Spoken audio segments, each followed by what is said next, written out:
Hello everybody, my name is Rachel and welcome to my channel, Kalanati. This is part one of my updated bookshelf tour. My first bookshelf tour was back at the end of 2015, I believe, so almost exactly 4 years ago.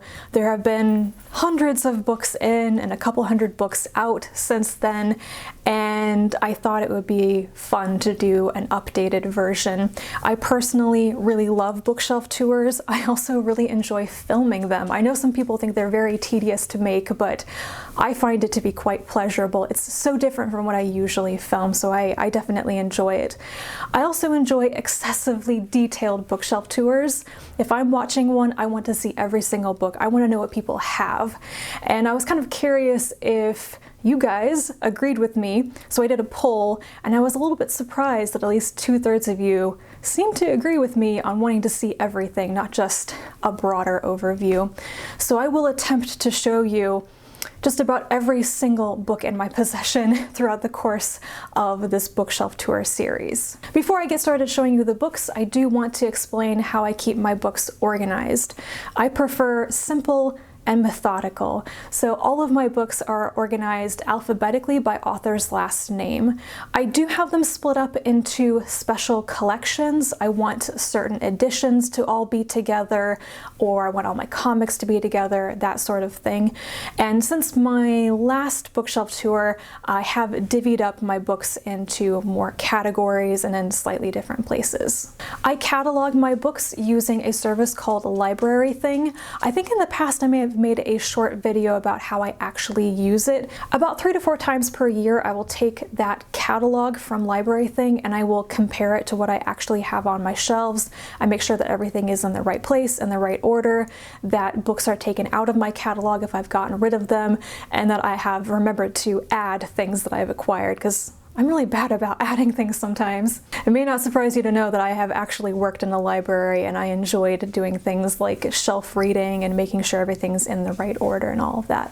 Now, what you can expect in this bookshelf tour is going to be in 3 parts. This first part is going to cover the books on the shelves behind me right now. These 3 small black shelves are what I film in front of, and they have the Penguin English Library editions up there, the Fantasy Masterworks, the Yellow Spined SF Masterworks, and then on this side is the beginning of my general all-purpose collection, letters A through K.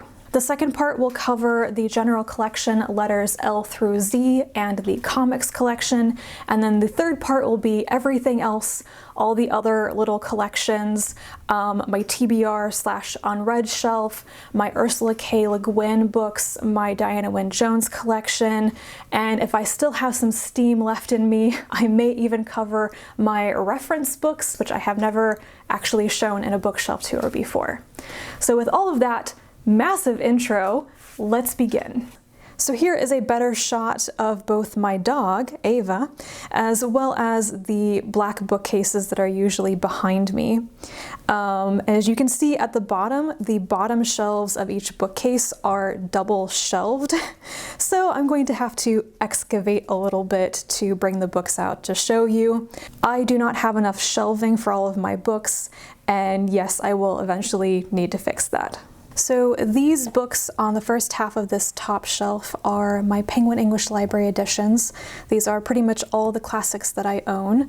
I'm not a huge classics person, which is why I don't have a large collection of these. I've basically either bought all of the Jane Austen ones or the classics I've read that I really, really loved and wanted my own copies of. So first up we have Emma by Jane Austen, Mansfield Park, Northanger Abbey, Persuasion, Pride and Prejudice, which is my favorite Jane Austen novel, Sense and Sensibility, Anne Bronte's The Tenant of Wildfell Hall. I really love this novel. Jane Eyre by Charlotte Bronte, Wuthering Heights by Emily Bronte.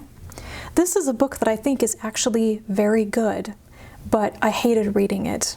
I also was incredibly sad and slightly emotionally distraught when I read it, so it was probably a really bad combination. Middlemarch by George Eliot. This is actually one of the very first classics I read voluntarily as an adult, and I really loved it. I don't know why I haven't gone on to read anything else by George Eliot so far. North and South by Elizabeth Gaskell. I think my favorite review I've ever heard of this book was probably Baz Pierce's This is Pride and Prejudice for Socialists. I mean, he's not wrong. Moby Dick by Herman Melville. Yes, I have read Moby Dick and I enjoyed it enough to get my own copy of it. Frankenstein by Mary Shelley. This book is the reason why I do not own more Penguin English Library editions, because for a little while there I was buying them without having read them first, and I actually hated this book. And I was like, why did I buy this? I could have just gotten it from the library. So now I only buy them if I've read a classic and I want my own copy of it. And lastly, The Picture of Dorian Gray by Oscar Wilde. Now we're moving on to the first half of my fantasy masterworks. Fantasy masterworks are a line from Gollancz, which is a UK publishing company. There aren't that many of them, and as far as I know, I own all of the ones that actually exist. There are 4 of them you won't see here because they're actually unread. I will show them in the third part. So we'll begin with The Broken Sword by Poul Anderson, which is hella grim. Something Wicked This Way Comes by Ray Bradbury. This is one of the masterworks that I did not think actually existed. The cover art is astonishingly different from the other fantasy masterworks, as you can probably see, and I just thought that it didn't actually exist until I found it in a bookstore one day and immediately bought it. Egypt by John Crowley. Crowley? I'm overthinking it now and I can't remember how to say his last name. And also Little Big by John Crowley. This is my favorite novel by him. The Phoenix and the Mirror by Avram Davidson. I kind of hated this book. The Circus of Dr. Lao by Charles G. Finney. This was published in the 1930s. It was really interesting, and I'm still not entirely sure what I think about parts of it. Grendel by John Gardner. Lord Darcy by Randall Garrett is an omnibus of some novels and short stories about a character, Lord Darcy, who is a detective in an alternate 1960s, I believe. It's a timeline where magic was discovered instead of scientific principles. And it's a fascinating premise. I just don't think the stories were that good. They haven't really withstood the test of time that well, in my opinion. Next, we have Mythago Wood by Robert Holdstock, and its sequel, Lavandis, which I thought was a far superior book. Thomas the Rhymer by Ellen Kushner. I've always thought that her other novel, Sword's Point, would be a great fit for the fantasy masterwork line. I hope that happens someday. Wotan and Other Novels by John James. Usually I make a really good effort to read every word of the masterworks that I own, but I read the first book in this omnibus, the one that's called Wotan. I hated it so much I decided to not read the other 2 in this. Maybe someday, but not good. The Forgotten Beasts of Eld by Patricia A. McKillop. Umbria in Shadow, and The Riddle Master's Game. I believe that this trilogy were the first novels that McKillop ever published. I think you can definitely tell she was developing her own style in them. They were kind of interesting as early kind of Celtic-based fantasy, but I think her later books are far better. The Falling Woman by Pat Murphy. This is such a wonderful book. Beauty by Sherry S. Tepper. In some ways, I think people might think of this as a science fiction novel. It kind of features time travel, including traveling to a far distant future, but it's also pretty fantastical. And lastly, for the fantasy masterworks that I have already read, we have Eleander Morning by Jerry Uelsman. And now for the beginning of the SF Masterworks. First up, I have the first 3 books in the Hitchhiker's Guide to the Galaxy series. I have them in the hardcover editions. So we have the Hitchhiker's Guide to the Galaxy, The Restaurant at the End of the Universe, and Life, the Universe, and Everything. I don't know if the other 2 books will ever be in the SF Masterworks line. Maybe I should go check on that. Greybeard by Brian Aldiss. The Gods Themselves by Isaac Asimov. I've read quite a few of Asimov's most well-known novels, but this is the only one that's ever really stuck with me. Fearsome Engine by Ian M. Banks. Raft by Stephen Baxter. The Demolished Man by Alfred Bester. Cities in Flight by James Blish. This is a trilogy in 1 volume. It has a really great premise about cities being turned into like interstellar spaceships, and the writing is quite bad. The Long Tomorrow by Lee Brackett. Fools by Pat Cadigan. Sinners by Pat Cadigan. A Fall of Moon Dust by Arthur C. Clarke. The Fountains of Paradise, and Rendezvous with Rama. I loved this novel so much, and I'm very afraid to reread it because yes, I know it contains some really sexist stuff, but I loved it for what it was, which is an exploration of a big dumb object. Mission of Gravity by Hal Clement, The Deep by John Crawley, Babel 17 by Samuel R. Delany, Dahlgren, which is a beast of a book. It is superbly well written. That's what I mostly remember about it, but it's also weird as heck. And Nova, also by Delany. Dangerous Visions, edited by Harlan Ellison. Arslan by M.J. Eng. I despise this book. I do not recommend getting it and reading it. It basically tries to make you feel sympathetic towards a child rapist and world dictator. Ammonite by Nicola Griffith, an absolutely beautiful novel. And Slow River, also by Griffith, and my favorite book by her. Floating Worlds by Cecilia Holland. Always Coming Home by Ursula K. Le Guin. I do not know if this particular edition is the author's preferred version or the original publication. I think it exists in two different versions. The Dispossessed. I really love this book. I hate this cover for some reason. The Lathe of Heaven. The Left Hand of Darkness. Whenever I show this particular edition, I feel like I always need to explain that if you get this, all you are getting is the spine and the cover. The inside of the book is a carbon copy of the inside of the really popular trade paperback version that you can get here in the US. There's really nothing special about it except for that really beautiful cover. The Wind's 12 Quarters and The Compass Rose. This is a bind-up of two of Le Guin's famous short story collections. I've read The Wind's 12 Quarters many years ago, but technically this book should be on my TBR shelf because I've never read The Compass Rose, and I kind of forget that I own a copy of it. And lastly, for Le Guin on this shelf, we have The Word for World is Forest, and I also absolutely love the cover of this kind of like fractal space planet. Oh, I love it so much. That's very much my kind of artwork. Next is Fairyland by Paul Macaulay. China Mountain Zhang by Maureen F. McHugh. This is another beautiful novel. I highly recommend it. Unquenchable Fire by Rachel Pollack. Inverted World by Christopher Priest. Pavane by Keith Roberts. The Female Man by Joanna Russ. City by Clifford D. Simak. Hyperion and the Fall of Hyperion by Dan Simmons. These are the first two books in the Hyperion Cantos, which is a quartet, and I am still a little bit bitter that Endymion and the Rise of Endymion are not in the SF Masterworks line yet. Hopefully someday. Norstrilia by Cordwainer Smith. I bought this one specifically because I liked the title and I wanted to know what Norstrilia meant.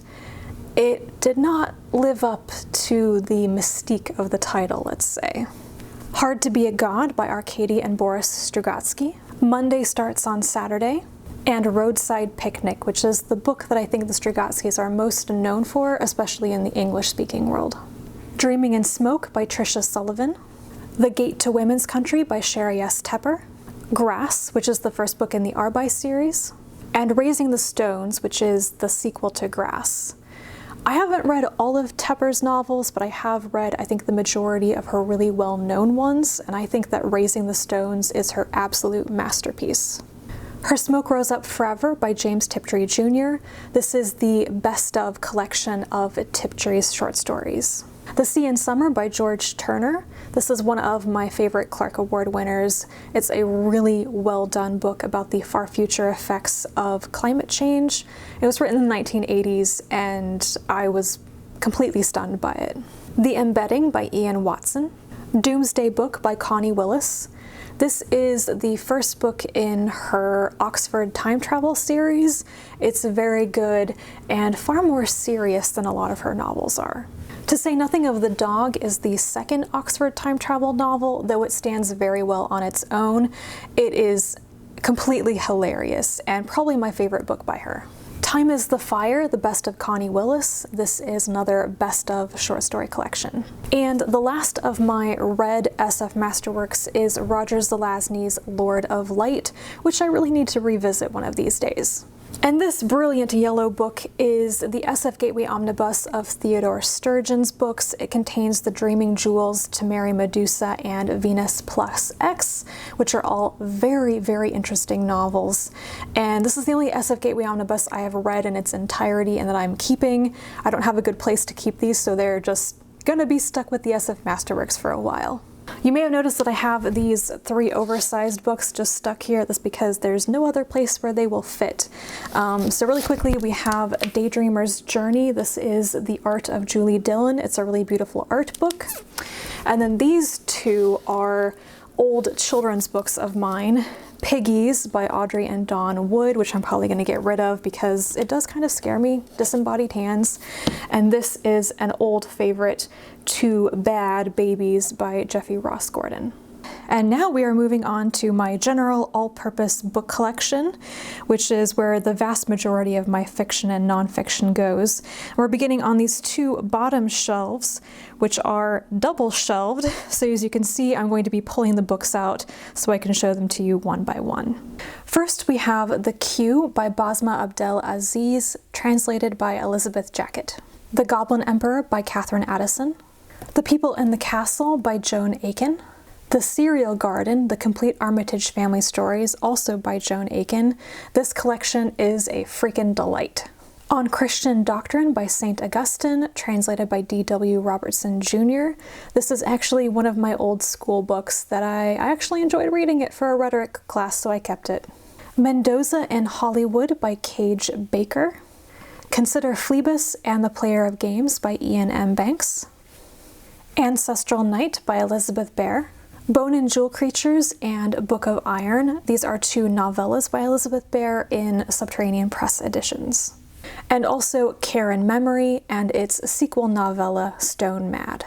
Classic Poems to Read Aloud, selected by James Barry. This is one of the rare books I kept from elementary school, from my curriculum. I regret getting rid of a lot of those books without writing them down first, and I've always been glad I kept this one because it has been a favorite poetry collection for a long time. The Tea Master and the Detective by Aliette de Bodard, another Subterranean Press edition. The Days of the Deer by Liliana Bodoc. This is the first in, I think, a fantasy trilogy originally written in Spanish, and I'm kind of sad that the other 2 books haven't been translated yet. The Children of Green Knowe and An Enemy at Green Knowe by L.M. Boston. Treasure of Green Knowe and The River at Green Knowe. And the last 2, A Stranger at Green Knowe and The Stones of Green Knowe. Now we're on to the Flavia de Luce mystery novels by Alan Bradley. The first 2 are The Sweetness at the Bottom of the Pie and The Weed That Strings the Hangman's Bag. A Red Herring Without Mustard and I Am Half Sick of Shadows. Speaking from Among the Bones and The Dead in Their Vaulted Arches. The last 2 that I have are As Chimney Sweepers Come to Dust and Thrice the Branded Cat Hath Mewed. Yes, I am still upset that the cover design for Branded Cat is slightly different. I don't have the newest ones out because I wait to get these in the trade paperback versions. These 2 omnibuses contain some of the Vlad Taltos novels by Stephen Brust. The Book of Jerrig contains the first 3. The Book of Taltos contains books 4 and 5. And the Book of Athyra contains books 6 and 7. And then I have the latest Vlad Taltos novel, Valista. And now for one of my favorite authors ever, Lois McMaster Bujold. These 2 are The Curse of Chalion and its sequel, Paladin of Souls. These are the first 2 in the World of the Five Gods. There are 3 novels, and I do not have the 3rd one, which is The Hallowed Hunt. Dreamweaver's Dilemma, which is a collection of various stories, including a proto-Vorkosigan story. Falling Free and Shards of Honor. These are the Nesva Press hardcover editions, which many of the Vorkosigan Saga novels are available in. Barayar and the Warrior's Apprentice. Borders of Infinity is a collection of 3 novellas with a framework story. And then Ethan of Othos, which I think is one of the weakest Vorkosigan novels, which is quite sad because it's one of the few stories in the universe that deals directly with essentially a queer character, and it's not that good. Moving on from Ethan of Othos, we have 2 of the best novels in the Vorkosigan Saga, The Vorgame and Brothers in Arms. Komar. This is a terrible used library copy that I rescued from the library bookstore. I still have my eye out for a better version. I might even get a paperback rather than this really crappy hardcover. The last Warkosika novel I have in hardcover is the last one, or at least last one so far, Gentleman Joel and the Red Queen. Sita Ganda, Mirror Dance, and Memory, two more of the best of the Warkosika novels. And the last three that I have in paperback are Cryoburn, Diplomatic Immunity, and Captain Vorpatrail's Alliance. But wait, there's still more Bujold. The remaining books I have by her are all novellas in the Subterranean Press editions. This is The Flowers of Vashnoi, which is the latest installment in the Vorkosigan saga, and it is about Ekaterin, who is the wife of Miles. Penric's Demon and Penric and the Shaman are the first two novellas in the Penric and Desdemona series, which is set in the world of the Five Gods, not in the same time period as the Chalian novels, though. The next two are Penric's Fox, which has a beautiful cover, and Penric's Mission. And then the last two that have been released in hardcover so far are Mira's Last Dance and The Prisoner of Limnos. There is one more after The Prisoner of Limnos, The Orphans of Raspe, and I don't know if there's going to be a hardcover edition of it, but hopefully so. War for the Oaks by Emma Bull, Semiosis by Sue Burke, The Girl in the Road by Monica Byrne, The Complete Cosmocomics by Italo Calvino, and Invisible Cities, also by Calvino. Hacking the Code of Life, How Gene Editing Will Rewrite Our Futures by Nessa Carey. This is the Parasol Protectorate series by Gail Carriger. I don't think I need to show them to you individually because they're so popular. These are Soulless, Changeless, Blameless, Heartless, and Timeless. Then these three vibrantly colored books are the first three in the Custard Protocol series, which is kind of a sequel series to the Parasol Protectorate. They are Prudence, Imprudence, and Competence, and the fourth book is Reticence, and that is still on my TBR shelf. These are the first three in the Finishing School series, which is set before the Parasol Protectorate, predating the characters and the events of that original series. These are Etiquette and Espionage, Curtsies and Conspiracies, and Waistcoats and Weaponry. And I have read the fourth book, Manners and Mutiny, but I still haven't found the trade paperback copy of it yet. Moving on to Kristen Cashore, I have Bitter Blue and Fire, as well as Graceling. I always get the UK covers for Becky Chambers books because they are just so beautiful. Here we have The Long Way to a Small Angry Planet and A Closed and Common Orbit. The last of the Wayfarers novels that is out so far is Record of a Spaceborne Few. And then her most recent book, a novella, which is called To Be Taught If Fortunate. And now on to C.J. Cherryh. This is Down Below Station. It is my favorite out of all of the Alliance Union novels that I've read so far, though it is grim. It's not easy reading, but it is so good. And another one of the Alliance Union novels that I kept a copy of is Tripoint. I'm not going to show all of these mass market paperbacks on their own, but these are the first 9 books in C.J. Cherryh's Foreigner series. I don't even know if I have them in the correct order because sadly they're not numbered. But we have Foreigner, Precursor, Invader, Inheritor, Defender, Pretender, Deliverer, Explorer, and Destroyer. I wonder if she is running out of words yet, because there are like 18, 19, 20 of these books so far. I have only read these first 9. I own 2 copies of Stories in Your Life and Others by Ted Chiang, which is his first story collection. The one on the left is the newer vintage edition, I believe, and the one on the right is the Small Beer Press edition that I originally bought. And yes, I keep both of them because the newer one is pretty and nice, and the older one I have strong sentimental attachments to. And then there is Exhalation, which is Ted Chiang's newest and second story collection. Sorcerer to the Crown by Zen Cho. And the last one from the very, very bottom shelf here is The Haunting of Tram Car 15 by P. Djeli Clark. Jonathan Strange and Mr. Norrell by Susanna Clark. The Ladies of Grace Adieu and Other Stories, also by Susanna Clark. The Elvish Writing Systems of J.R.R. Tolkien by Matthew D. Coombs. The Dark is Rising, The Complete Sequence by Susan Cooper. The Witches of Lichford by Paul Cornell, which is the first novella in the Lichford series. Now talk about a weird but pretty book. This is The Chemical Wedding by Christian Rosenkreutz, a romance in 8 days. This is like an alchemical fable published in the 17th century. It was originally published anonymously, and then the author was revealed to be Johann Valentin Andrea. And this edition is, I think, the special illustrated hardcover edition from Small Beer Press, and it's the new translation by John Crowley. And it's bizarre. It doesn't make much sense, but this particular version is very nice to look at. And another book by John Crowley. This is Totalitopia.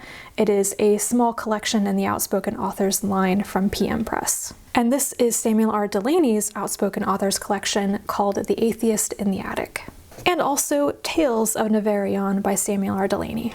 Emily Dickinson Selected Poems. I kind of need to get rid of this because I tried reading it again this year and was really not into most of it. Amber Low by Laura Elena Donnelly. A Crack in Creation, The New Power to Control Evolution by Jennifer Doudna and Samuel Sternberg. This is their book on the discovery of CRISPR. The Prey of Gods by Nikki Drayden. So You Want to Be a Wizard and Deep Wizardry by Diane Duane. High Wizardry and A Wizard Abroad. The Wizard's Dilemma and A Wizard Alone. Wizard's Holiday, Wizards at War, and A Wizard of Mars. And the most recent novel in the Young Wizards series is Games Wizards Play. I also have Interim Errantry, which I think is one of Duane's self-published collections. I think it contains 3 or 4 stories set in the Young Wizards universe, and I don't remember it being... Well, I don't remember much about it at all, which means it wasn't memorable. Miranda in Milan by Catherine Duckett. The Name of the Rose by Umberto Eco. Mandy by Julie Edwards. This is Julie Andrews, the actress. She also wrote a novel called The Last of the Really Great Wang Doodles, which I have since gotten rid of, but I've kept Mandy because I really loved this book when I was a kid. Gone Away Lake and Return to Gone Away by Elizabeth Enright. These are 2 more of my favorite childhood books. And Spiderweb for 2, also by Elizabeth Enright. I realize now that this book is part of a series. It's the Melendi books, but I honestly don't remember any of the other books. Mostly Void, Partially Stars, and The Great Glowing Coils of the Universe by Joseph Fink and Jeffrey Craner. These are the podcast episode scripts for the first 2 seasons of Welcome to Night Vale. And seasons 3 and 4 are The Buying of Lot 37 and Who's a Good Boy. And I also have Welcome to Night Vale, a novel by Joseph Fink and Jeffrey Craner. I don't have the second one, It Devours, because I decided I don't actually like the novels in the Welcome to Night Vale universe that much. I probably won't be buying future ones, I'll just be getting the script collections. Orbital Cloud by Taiyo Fuji, translated by Timothy Silver. Sciencesu Fikoshon 2016. This contains 3 translated Japanese short stories. One of them is by Taiyo Fuji, and because this is signed by him, I keep it, even though I didn't care that much for the other stories. Good Omens by Neil Gaiman and Terry Pratchett. The Ocean at the End of the Lane by Neil Gaiman. Sphinx by Anne Garretta, translated by Emma Ramadan. Dark Orbit by Carolyn Ives Gilman. Two Serpents Rise and 3 Parts Dead by Max Gladstone, as well as Full Fathom 5 and Last First Snow. In the Forest of Forgetting by Theodora Goss. Kalpa Imperial, The Greatest Empire That Never Was by Angelica Guaridischer, translated by Ursula K. Le Guin. Trafalgar by Angelica Guaridischer. This one is translated by Amalia Gladhart. And also Prodigies by Guaridischer. This one is translated by Sue Burke, who is also the author of Semiosis. So Lucky by Nicola Griffith. Fire by Elizabeth Hand.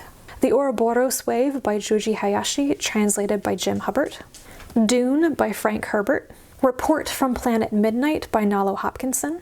The Geek Feminist Revolution by Kameron Hurley. This is an essay collection, and these days I find that I enjoy Hurley's essays and her short fiction more than her novels. That being said though, I really loved God's War. This is the first book in the Beldam Apocrypha series, and it was her first novel. The other two novels in that series are Infidel and Rapture. And the other book I have by Kameron Hurley is The Stars Are Legion. Island of the Ants and Not Just a Witch by Eva Ibbotson, and also The Secret of Platform 13 and Witch Witch. Women in Science, 50 Fearless Pioneers Who Changed the World, written and illustrated by Rachel Ignatowski. The Sands of Sarasvati by Risto Isomaki, translated by Owen F. Weitzman. Harmony by Project Ito, translated by Alexander O. Smith. The Long Patrol and Pearls of Lucha by Brian Jakes. Another three of the Redwall books are Martin the Warrior, Matameo, and Salamandastron. These are some of the earliest Redwall novels, and I kind of keep them for sentimental reasons, but I suppose that if I don't reread them anytime soon, I should probably let them go. These are the first three collections of Questionable Content by Jeff Jakes, which is a webcomic. These are the first editions, which are massive and oversized and kind of awkward. I do realize that they should be shelved in my comics collection, not in general, now that I'm filming this. I will fix that some other time. And then I have volumes 4, 5, and 6 and these smaller, more compact editions, which I like a lot better. Modern Masters of Science Fiction, Lois McMaster Bujold by Edward James. The Broken Earth Trilogy by N.K. Jemisin, The Fifth Season, The Obelisk Gate, and The Stone Sky. The Inheritance Trilogy. I have read the 3 books in the trilogy. This bind-up also includes a novella that I haven't read yet. I mainly got this because I'm a completionist when it comes to N.K. Jemisin, I guess, but also the first book in the series, The 100,000 Kingdoms, I loved it. It was the first thing I ever read by Jemisin, and I was just super into the whole Nahadoth thing, so yeah. And also How Long Till Black Future Month, which is Jemisin's short story collection. At the Mouth of the River of Bees by Kij Johnson, which is a short story collection from Small Beer Press. Have Mercy by Jada Jones and Danielle Bennett. Shadow Magic, which I think is the sequel to Have Mercy. And Dragon Soul, which I think is number 4. I think Steel Hands is number 3, but for some reason I don't own that one. The Phantom Tollbooth by Norton Juster. This is another one of those rare books I kept from elementary school. I keep meaning to reread it because I know I loved it when I was a kid. The Calculating Stars and The Faded Sky by Mary Robinette Kowal. Ghost Talkers by Kowal.